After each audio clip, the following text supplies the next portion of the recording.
सच के साथ। नमस्कार, सिटी वाराणसी लाइव में आप सभी का स्वागत है। मैं हूं अमित मिश्रा। आइए अब तक की खास खबरों पर डालते हैं एक नजर।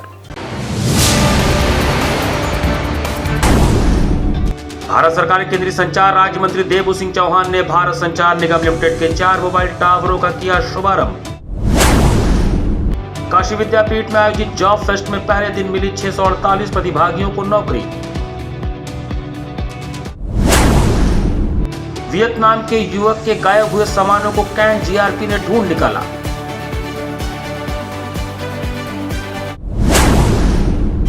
और जीवनदीप महाविद्यालय में 7 दिवसीय कार्यशाला सूक्ष्म शिक्षण का समापन। और अब समाचार विस्तार से। भारत संचार निगम लिमिटेड के 4 मोबाइल टावरों का शुभारंभ भारत सरकार के केंद्रीय संचार राज्य मंत्री देबू सिंह चौहान ने किया। भारत सरकार के केंद्रीय संचार राज्य मंत्री देबू सिंह चौहान ने वाराणसी के कैंटोनमेंट स्थित एक होटल में भारत संचार निगम लिमिटेड के 4 मोबाइल टावरों का शुभारंभ किया। यह मोबाइल टावर वाराणसी और सोनभद्र के गांवों में स्थापित है, जो कि 4G से लैस है। इस मौके पर उन्होंने कहा कि 4G सैचुरेशन परियोजना दूर दराज क्षेत्र के निवासियों तक डिजिटल संपर्क की सुविधा के सृजन तथा डिजिटल डिवाइड गैप को 500 दिनों में समाप्त करने के लिए प्रधानमंत्री द्वारा परिकल्पित यह एक महत्वाकांक्षी योजना है। यह योजना न केवल दूर दराज के इलाकों में रहने वाले नागरिकों को मुख्य धारा में शामिल करने एवं उनके जीवन स्तर में सुधार लाने में सहायक होगा, अपितु इससे ई-गवर्नेंस, चिकित्सा एवं शैक्षिक सुविधाओं आदि सहित अन्य नागरिक केंद्रित योजनाओं को सीधे लाभार्थी तक पहुंचाने में प्रभावी होगा। उक्त मोबाइल टावर निर्माण से स्थानीय जनता को प्रत्यक्ष एवं अप्रत्यक्ष लाभ मिलेगा एवं क्षेत्र का विकास होगा। वाराणसी बिजनेस एरिया के अंतर्गत चंदौली, गाजीपुर, मिर्जापुर, संत रविदास नगर, सोनभद्र एवं वाराणसी जिले के दूर दराज के 65 गांवों को 4G सैचुरेशन प्रोजेक्ट के तहत 49 नए टावरों से तथा पहले से मौजूद 7 टावरों को अपग्रेड कर 4G सेवा प्रदान की जाएगी। इस मौके पर केंद्रीय वाणिज्य राज्य मंत्री अनुप्रिया पटेल ने कहा कि मुझे खुशी है कि समग्र रूप से इस योजना को संचालित किया जा रहा है। गांव को भी अब बेहतर टेक्नोलॉजी के साथ साथ बेहतर जीवन की परिकल्पना भी साकार हो रही है। टेक्नोलॉजी को जितना इस्तेमाल करेंगे, भविष्य की चुनौतियों का सामना कर पाएंगे। कोविड इसका बेहतर उदाहरण है। इस अवसर पर सोनभद्र के सांसद पकौड़ी लाल कोल के साथ भारत संचार निगम लिमिटेड के वरिष्ठ अधिकारी उपस्थित थे। देखिए, जो गैप है, जो डिजिटल डिवाइड है, उसको ब्रिज करने के लिए ही हमने ये काम का प्रारंभ किया है। आने वाले समय में ऑप्टिकल फाइबर भी हर गांव तक पहुंचाएंगे और बहुत जल्दी हम इसमें भी सैचुरेशन में पहुंचेंगे और टावर के जरिए और सैटेलाइट के जरिए जो भी हमारे पास माइक्रोवेव है, इन सब से हम अद्यतन टेक्नोलॉजी की मदद से हर गांव को टेक्नोलॉजी से कनेक्ट करेंगे। संपर्क नहीं होता था, तमाम तरह की घटनाएं, दुर्घटनाएं, बीमारियां तमाम तरह की होती थी, लेकिन वो संपर्क नहीं होता था। लेकिन इन दुख को माननीय प्रधानमंत्री जी ने देखा, सुना और समझा। उन्होंने संकल्प ले लिया कि पूरे भारत के ऐसा कोई गांव, कोई कोना नहीं बचेगा जहां हम दूरसंचार की व्यवस्था संपूर्ण रूप से वहाँ दे न सके। महात्मा गांधी काशी विद्यापीठ में आयोजित 2 दिवसीय जॉब फेस्ट के पहले दिन 648 लोगों को विभिन्न कंपनियों में नौकरी मिली। महात्मा गांधी काशी विद्यापीठ में लगने वाले 2 दिवसीय जॉब फेस्ट के पहले दिन 648 लोगों को विभिन्न कंपनियों में नौकरी मिली। इस जॉब फेस्ट में कुल 52 कंपनियों ने प्रतिभाग किया। पूरे दिन कैंपस प्रतिभागियों की चहल पहल से गुलजार रहा और कुल मिलाकर जॉब फेस्ट के प्रथम दिन 3250 प्रतिभागियों ने इंटरव्यू फेस किया, जिसमें से 648 लोगों का चयन किया गया।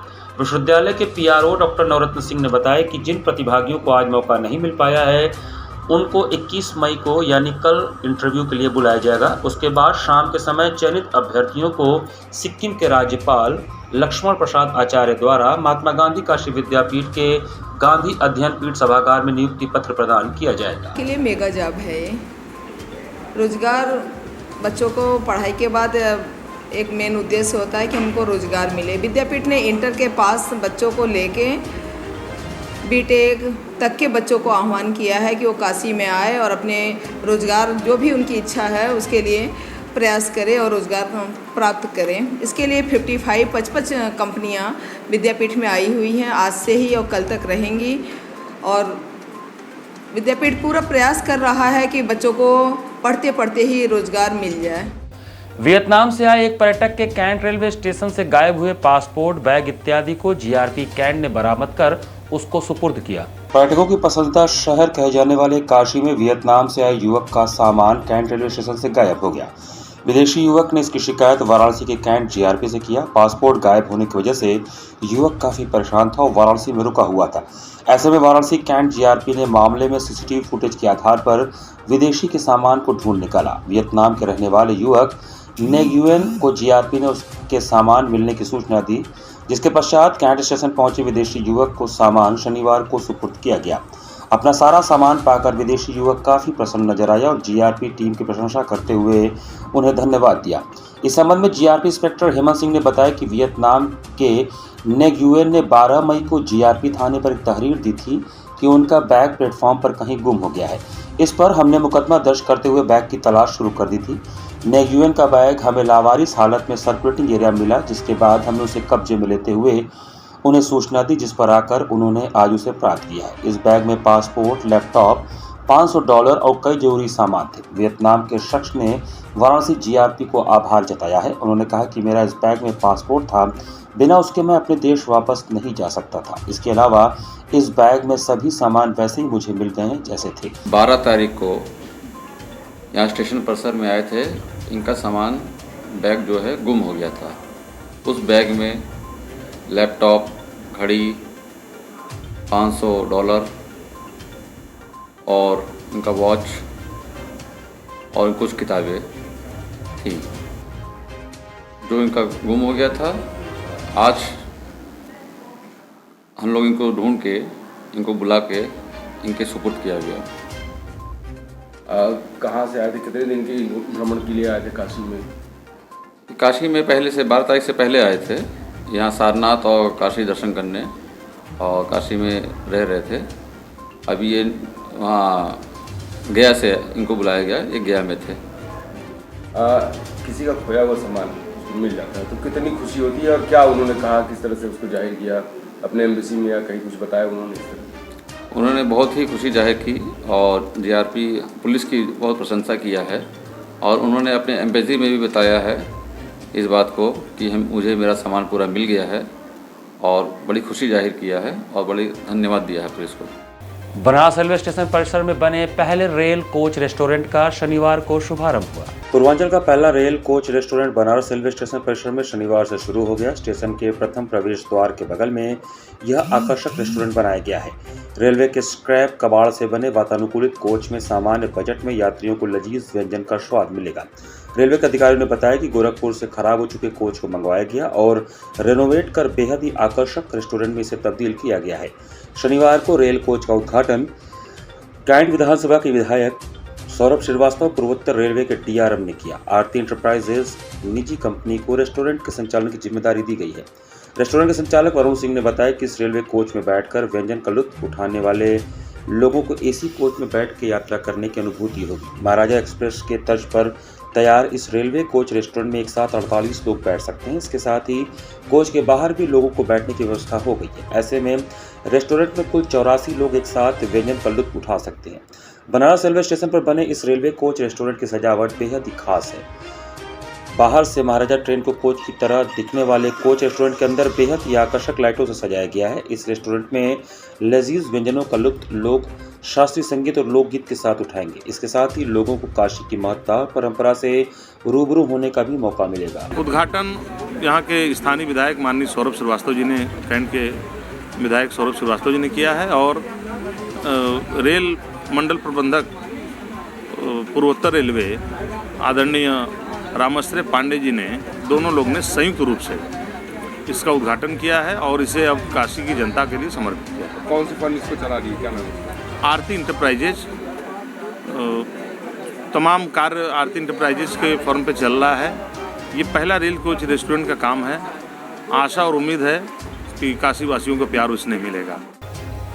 डुबकिया गांव में 30 वर्षीय ठेकेदार अजय की हत्या का खुलासा करते हुए पुलिस ने उसके ऑटो चालक मित्र विजय कुमार को गिरफ्तार किया। चौबेपुर थाना क्षेत्र के डुबकिया गांव के खेत में पिछले दिनों 30 वर्षीय ठेकेदार अजय उर्फ सूरज उर्फ टोनी की हत्या उसके ऑटो चालक मित्र विजय कुमार ने ही की थी। पुलिस ने परानापुर निवासी ऑटो चालक विजय को शनिवार को गिरफ्तार कर लिया। पुलिस ने घटना में प्रयुक्त ऑटो बरामद कर लिया है। विजय ने अजय को इसलिए मारा कि पिछले साल होली पर अजय ने लोगों के सामने उसकी पिटाई कर दी थी, जिससे विजय बेइज्जती महसूस कर रहा था और बदले की आग में जल रहा था। डीसीपी गोमती जोन अमित कुमार ने शनिवार को अपने कार्यालय में घटना का खुलासा करते हुए आरोपित को मीडिया के सामने पेश किया। इसमें आज हम लोग अभियुक्त को गिरफ्तार करके जेल भेजे हैं। अभियुक्त इसके रिलेशन में भी है और इनका पुराना पहले का विवाद रहा है। उस दिन ये शराब पीकर आ रहे थे और उसी शराब पीने के दौरान ये व्यक्ति उनके साथ में जो रास्ते में ऑटो से कहीं गिरा तो उसे चोट लग गई। बाद में उसने इसको गर्दन दबा के मार डाला ताकि इसका अपराध उसके ऊपर ना आए और लाश को छुपाने के उद्देश्य से सड़क से उतारकर एक खाली खेत में फेंक दिया और सीसीटीवी के आधार पर इस घटना का खुलासा हुआ और इसमें टीम ने बहुत अच्छा काम किया। मैं टीम को इसमें 5,000 रुपये इनाम की भी घोषणा। यहाँ पर वक्त चला छोटे से ब्रेक का। बने रहिए सिटी वाराणसी लाइव के साथ। वाराणसी लाइव सच के साथ। I am a student of Jeevandeep Mahavidyalaya. I am proud of Mahavidyalaya for excellent faculty, best support and best infrastructure and best place. I am a student of Jeevandeep Mahavidyalaya. I am proud of Mahavidyalaya for excellent faculty, best support and best infrastructure and best place. I am a student of Jeevandeep Mahavidyalaya. I am proud of Mahavidyalaya for excellent faculty, best support and best infrastructure and best place. Corona virus ने देश में एक बार फिर से रफ्तार पकड़ ली है। ऐसे में जरूरी है कि सभी लोग पूरी एहतियात बरतें। घर से बाहर निकलते समय मास्क का सदैव प्रयोग करें। समय समय पर हाथों को सैनिटाइजर से सैनिटाइज करें। ज्यादा भीड़ भाड़ वाली जगहों में जाने से बचें। 2 गज की दूरी का पालन करें। स्वस्थ रहें, सुरक्षित रहें। जनहित में जारी वाराणसी लाइव। वाराणसी लाइव सच के साथ। ब्रेक के बाद आपका स्वागत है। ब्रह्म राष्ट्र एकम एवं हिंदू युवा वाहिनी महानगर द्वारा काशी के घाटों पर नशा मुक्ति एवं प्लास्टिक मुक्ति के लिए जागरूकता अभियान चलाया गया। काशी के अति प्राचीन घाट एक धार्मिक स्थल हैं और इन्हें नशा मुक्त एवं प्लास्टिक मुक्त करने हेतु ब्रह्म राष्ट्र एकम एवं हिंदू युवा वाहिनी महानगर के तत्वावधान में एक जागरूकता अभियान 80 घाट से शिवाला घाट तक चलाया गया, जिसमें सभी घाटों पर दुकानदारों को इस अभियान के बारे में अवगत कराया गया और प्लास्टिक तथा नशा की सभी चीजों को बेचने से मना करने की अपील की गई। इस अभियान में जिला प्रशासन की पूर्णतः सहभागिता रही। कार्यक्रम का नेतृत्व ब्रह्म राष्ट्र एकम युवा प्रकोष्ठ गौतम बुद्ध नगर जिला अध्यक्ष कुशाग्र मिश्रा एवं हिंदू युवा वाहिनी के महानगर मंत्री अभिषेक गोलू श्रीवास्तव एवं अहम सहयोग देते हुए ब्रह्मराष्ट्र एकम मुख्य कार्यालय अधीक्षक अंशुल पाठक, ब्रह्मराष्ट्र एकम सेवा प्रकोष्ठ काशी के अध्यक्ष संतोष कश्यप, ब्रह्मराष्ट्र एकम खेल प्रकोष्ठ से अखिलेश रावत, कमलेश शुक्ला, सुशील तिवारी, गोपाल शर्मा, यश चतुर्वेदी, श्रवण मिश्रा, रोहित पांडे, योगी, आलोकनाथ शुक्ला, सूर्या, प्रकाश सेठ, निकेत, अद्वैत, राहुल बिंद, प्रकाश यादव, श्लोक सिंह आदि ने सहयोग किया। 80 घाट से हम लोगों ने नशा मुक्त का शुरुआत किया है। नशा मुक्त काशी और नशा मुक्त घाट को लेके एक अभियान चलाया जा रहा है, जो कि हम लोग 80 घाट से लेकर आपका शिवाला घाट तक जाएंगे।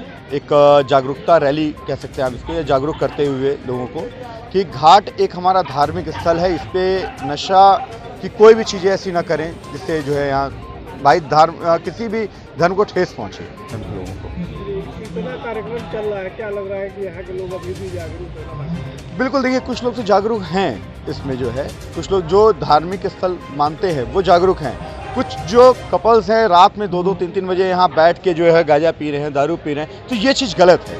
अब इसके लिए नगर निगम से, नगर आयुक्त साहब से, प्रशासन से हम एक अनुमति करना चाहेंगे, एक आग्रह करना चाहेंगे आपके द्वारा कि वो थोड़ा सा सख्ती बरतें। सेवाग्य संस्थानम द्वारा उत्तिष्ठ भारत कार्यक्रम का आयोजन काशी हिंदू विश्वविद्यालय के महामना सभागार में हुआ। काशी हिंदू विश्वविद्यालय स्थित महामना सभागार में सेवाग्य संस्थानम द्वारा उत्तिष्ठ भारत कार्यक्रम का आयोजन किया गया।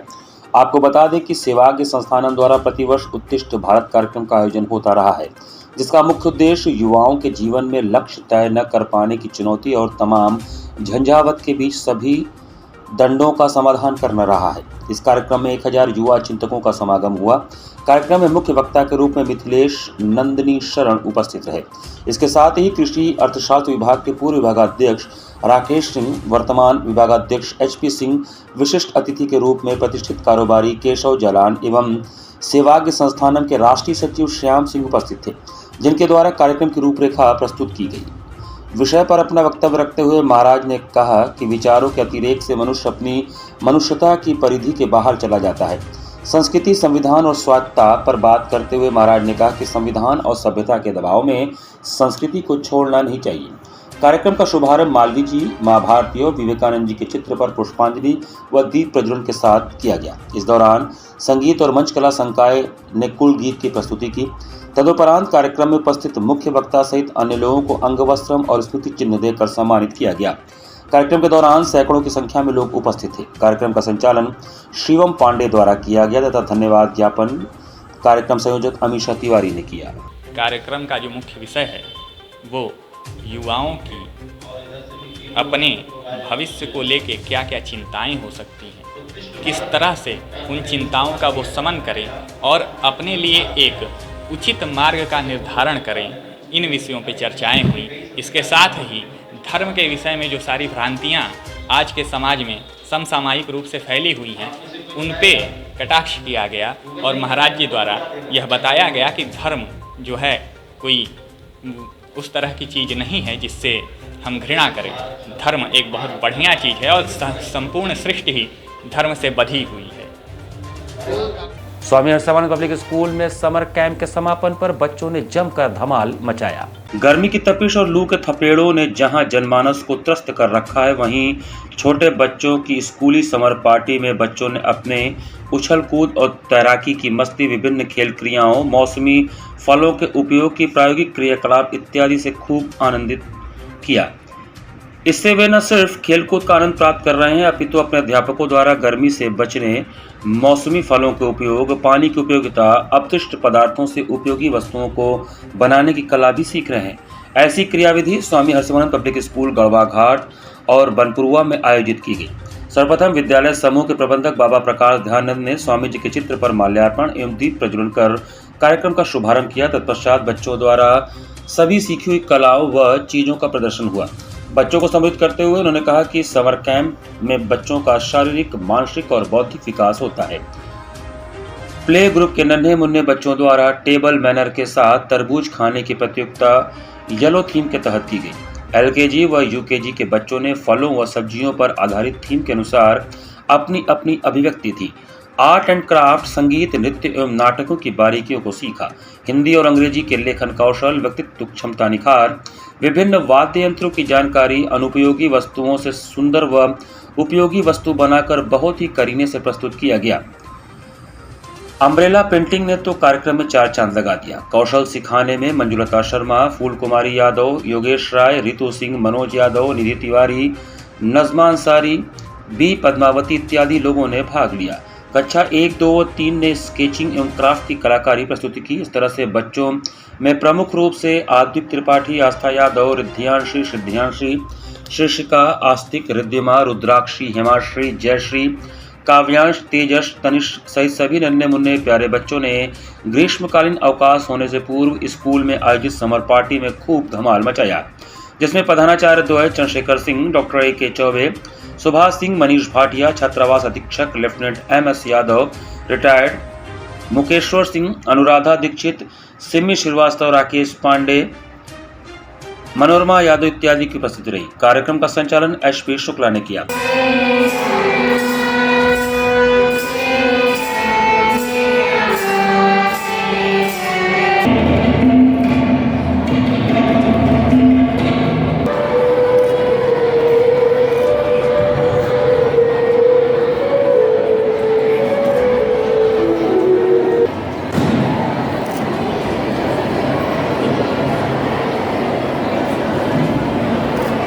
सेवानंद पब्लिक स्कूल गढ़वा घाट व बनपुरवा शाखा में 6 दिवसीय ग्रीष्मकालीन प्रशिक्षण शिविर का समापन किया जा रहा है।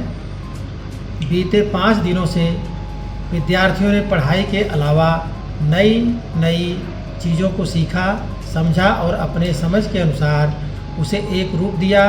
आर्ट एंड क्राफ्ट, संगीत, नृत्य की बारीकियाँ सीखी, व्यक्तित्व एवं कौशल विकास, लेखन कौशल, अभिव्यक्ति क्षमता, अनुपयोगी वस्तुओं से उपयोगी वस्तु बनाना, खेल कूद इत्यादि के माध्यम से स्कूल उनके सर्वांगीण विकास का प्रयत्न कर रहा है।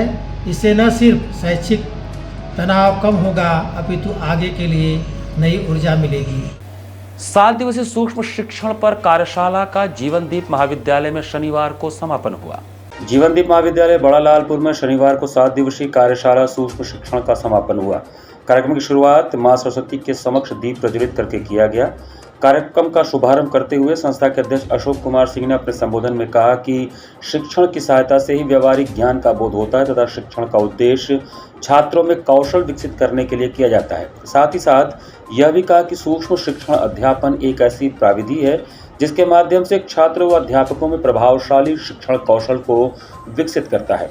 कार्यशाला के प्रथम सत्र में मुख्य अतिथि महात्मा गांधी काशी विद्यापीठ शिक्षा संकाय की डॉक्टर राखी देव राही। कार्यशाला के अपने वक्तव्य में डॉक्टर राखी देव ने सूक्ष्म शिक्षण विषय पर चर्चा करते हुए बताया कि सहायक सामग्री शिक्षण किसी भी शिक्षक के लिए बहुत जरूरी होता है। सभी छात्र छात्राओं को सूक्ष्म शिक्षण के बारीकियों को ध्यान लगाकर सीखना चाहिए। कुशल शिक्षण के लिए छात्र छात्राओं को सूक्ष्म शिक्षण के विभिन्न पहलुओं का ज्ञान होना चाहिए। कार्यशाला के द्वितीय सत्र में बनारस हिंदू विश्वविद्यालय के शिक्षा संकाय के डॉक्टर आलोक गाडिया ने अपने वक्तव्य में सूक्ष्म शिक्षण में शिक्षण कौशल, प्रस्तावना कौशल, प्रश्न कौशल, उद्दीपन कौशल, पुनर्बलन कौशल, श्याम पट्ट लेखन कौशल आदि के बारे में विस्तृत जानकारी दी तथा बीएड में सूक्ष्म शिक्षण के महत्व के बारे में विचार प्रकट किए। जीवनदीप महाविद्यालय के प्राचार्य डॉक्टर इंद्रेश चंद सिंह ने कहा कि सूक्ष्म शिक्षण विधि शिक्षण की जटिलताओं को कम कर देता है। कार्यक्रम के प्रथम सत्र का संचालन अलका सिंह ने व द्वितीय सत्र का संचालन डॉक्टर पायल श्रीवास्तव ने किया तथा अतिथियों का स्वागत डॉक्टर कल्पना चतुर्वेदी, डॉक्टर वीणा पांडे, डॉक्टर जहां आरा और विमल त्रिपाठी ने किया। धन्यवाद ज्ञापन डॉक्टर नंदा द्विवेदी ने दिया। इस अवसर पर महाविद्यालय के प्राचार्य डॉक्टर अमित कुमार सिंह, डॉक्टर नम्रता चौबे, डॉक्टर राजेश यादव, विक्रम प्रताप सिंह, जिनेन्द्र सिंह, जंग बहादुर पाल, तोसीबा बानो आदि उपस्थित थे। सामने घाट स्थित शिवाजी नगर कॉलोनी में 109 ब्राह्मणों द्वारा 11 दिवसीय सस्वर संगीतमय हनुमान चालीसा पाठ का प्रारंभ हुआ। लंका थाना अंतर्गत मुरारी चौक के शिवाजी नगर कॉलोनी में 109 ब्राह्मणों द्वारा संगीतमय हनुमान चालीसा का पाठ प्रारंभ हुआ जो कि 11 दिनों तक चलेगा। यहाँ पर शिव मंदिर स्थापित है। मंदिर प्रांगण में 11 दिनों में ब्राह्मणों द्वारा 1,25,000 बार श्री हनुमान चालीसा का सस्वर पाठ किया जाएगा। संगीत में हनुमान चालीसा में ब्राह्मणों के साथ साथ काशीवासी भी बड़ी संख्या में मौजूद है। इस कार्यक्रम की शुरुआत में नवनिर्वाचित महापौर अशोक तिवारी भी शामिल थे। हनुमान चालीसा पाठ से पूर्व विधि विधान से पूजा का अनुष्ठान किया गया जिसमें 109 ब्राह्मणों ने संकल्प लिया कि वह 11 दिन में 1,25,000 बार श्री हनुमान चालीसा का पाठ करेंगे। हनुमान सेना के अध्यक्ष सुधीर सिंह ने कहा कि ज्येष्ठ माह में ब्राह्मणों द्वारा हनुमान चालीसा का पाठ किया जा रहा है। इस कार्यक्रम का उद्देश्य है कि हिंदू जागृत हो। यह कार्यक्रम 20 मई से 30 मई तक आयोजित किया गया है। उन्होंने बताया कि प्रतिदिन 109 ब्राह्मण 11,881 बार हनुमान चालीसा का पाठ करेंगे। उन्होंने कहा कि ज्येष्ठ माह के अंतिम मंगलवार के दिन इस हनुमान चालीसा पाठ का समापन होगा। इस दिन भव्य भंडारे का आयोजन किया जाएगा। उन्होंने कहा कि इस कार्यक्रम के पीछे हमारा उद्देश्य है कि हिंदू सनातन धर्म के लोग जागें। 1,25,000 हनुमान चालीसा संगीतमय करने का और आज से यह हनुमान चालीसा शुरू हो रही है। रोज 109 ब्राह्मण 11,881 हनुमान चालीसा पढ़ेंगे। 11 दिन तक यह हनुमान चालीसा चलेगी। 1,25,000 हनुमान चालीसा पढ़ी जाएगी और 30 तारीख को जो ज्येष्ठ मास का अंतिम मंगलवार है उस दिन भंडारे के साथ इस अनुष्ठान का समापन होगा। इसके बाद और भी हनुमान चालीसा के तमाम हम लोग आयोजन करेंगे और हम लोग का लक्ष्य है कि एक बार 1,25,000 हनुमान चालीसा 1,25,00,000 हनुमान चालीसा एक साथ पढ़ी जाए। इसका उद्देश्य हिंदू सनातन धर्म को जगाने के लिए है। पिछले साल अग्निवीर योजना में बवाल के बाद गिरफ्तार हुए राहुल राज जमानत के बाद अपने मोहल्ले पहुंचे तो लोगों ने उनका जोरदार स्वागत किया। अग्निवीर योजना मामले में पिछले साल हुए बवाल में गिरफ्तार हुए राहुल राज जमानत के बाद छूटने पर जब अपने मोहल्ले पहुंचे तो लोगों ने उनका जोरदार स्वागत किया। इस दौरान मीडिया से बातचीत में राहुल राज ने कहा कि मुझे गलत तरीके से फंसाया गया था। जब इस तरह की घटना हुई तब मैं बीमार था, मैं पीलिया रोग से पीड़ित था। पूर्ण रूप से फर्जी है और मैंने जब कोर्ट में अपनी अग्रिम जमानत को पेश किया तो उनके समक्ष मैंने अपनी कॉल डिटेल रखी, अपना जो मेरे यहाँ कैमरा लगा है उसकी मैंने डिटेल रखी और साथ ही साथ सारे फुटेज जो भी मेरे पक्ष में थे, मेडिकल रिपोर्ट थी, वो मैंने कोर्ट को समक्ष प्रस्तुत कर दी हैं। तभी जाकर कोर्ट ने मुझे अग्रिम जमानत एंटीसिपेटरी बेल पर मुझे छोड़ा। Sindhi premier league day night cricket tournament के दूसरे दिन सिंधी सुपर जायंट्स को JBL वॉरियर्स ने तथा SK6 टाइगर को HC बनारस ने हराया। संत कंवरराम सिंधी युवा समिति के तत्वावधान में हर वर्ष की भांति इस वर्ष भी Sindhi premier league day night cricket tournament में दूसरे दिन लल्लापुरा स्कूल के मैदान में आयोजित क्रिकेट टूर्नामेंट में पहला मैच सिंधी सुपर जायंट बनाम JBL वॉरियर्स के बीच हुआ, जिसमें सिंधी सुपर जायंट ने पहले बल्लेबाजी करते हुए अपने सभी 10 विकेट खोकर 73 रन बनाए, जिस लक्ष्य को JBL वॉरियर ने 5 ओवर में सिर्फ 1 विकेट खोकर प्राप्त कर लिया। इसमें man of the match Anshul रहे, जिसने 18 रन देकर 3 विकेट लिया। वहीं दूसरे मैच में HC बनारस बनाम SKSYS टाइगर के बीच हुआ। SC पहले बल्लेबाजी करते हुए 10 ओवर में 5 विकेट के नुकसान पर 178 रन बनाई, जिसके जवाब में SKSYS टाइगर ने 10 ओवर में 5 विकेट के नुकसान में सिर्फ 98 रन ही बनाई और 80 रन से मैच हार गई। इस मैच के man of the match Gautam रहे, जिन्होंने 21 बॉल पर 100 रन बनाए। आए हुए अतिथियों का स्वागत संस्था के अध्यक्ष दीपक वासवानी ने किया। इस अवसर पर संस्था के संरक्षक चंदन रूपानी, दिलीप आहूजा, सुनील बाद्य, मनोज लखमानी, नरेश बदानी, सचिन, मनोज मुझानी, प्रमोद शर्मा आदि उपस्थित रहे। ये SBL का दूसरा दिन है और आज इस दूसरे दिन में 6 मैचेस खेले जाएंगे टोटल। ये अभी लीग मैचेस ही हैं। कितने ओवर के मैच होंगे? 10-10 ओवर की ये मैच है। पर टीम को 10 ओवर खेलने का मौका मिलेगा। तो पहला मैच किसकी? अब ये पहला मैच अभी चालू हुआ है, ये Sindhi super giant versus JBP warriors के बीच में है। अभी तक मैचेस हो रहे हैं, किस तरह का रोमांच, किस तरह का उसमें हो रहा है? रोमांच एकदम चरम सीमा पे है, मैं कह सकता हूँ। लोगों में उत्साह बहुत है।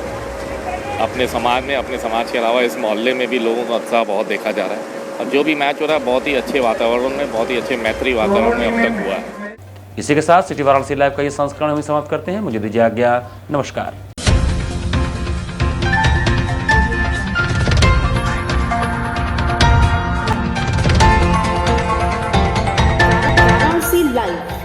सच के साथ।